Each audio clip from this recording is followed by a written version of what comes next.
Temuan Badan Pengawas Keuangan dan Pembangunan (BPKP) terkait adanya isu pegawai non-ASN bodong, sontak mengejutkan kalangan honorer yang akan mengikuti proses pendaftaran CASN September tahun 2023 mendatang.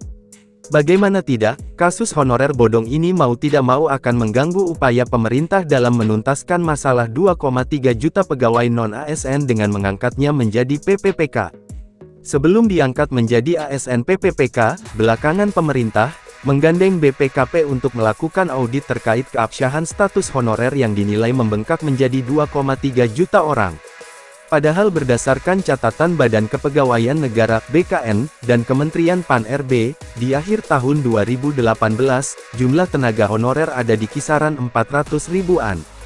Membengkaknya jumlah tenaga honorer tersebut muncul usai BKN melakukan pendataan non-ASN kepada seluruh instansi dan lembaga baik pusat maupun daerah.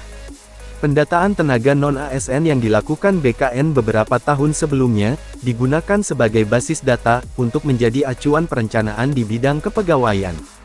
Berdasarkan hasil audit BPKP, jumlah honorer yang terindikasi bodong sangat signifikan.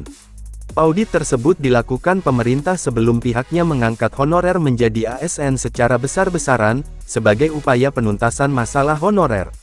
Kabar adanya honorer bodong digaungkan salah satu anggota Komisi 2 DPR RI, sekaligus panja revisi UU ASN Mardhani Alisera beberapa waktu lalu kepada media di Jakarta. Mardhani Alisera menyebutkan berdasarkan informasi dari BPKP, setidaknya terdapat 1 juta honorer titipan oknum alias bodong. Dia menjelaskan 1 juta yang sudah terindikasi bodong itu, bukanlah angka sedikit, pasalnya saat ini BPKP masih berproses melakukan verifikasi dan validasi (verval).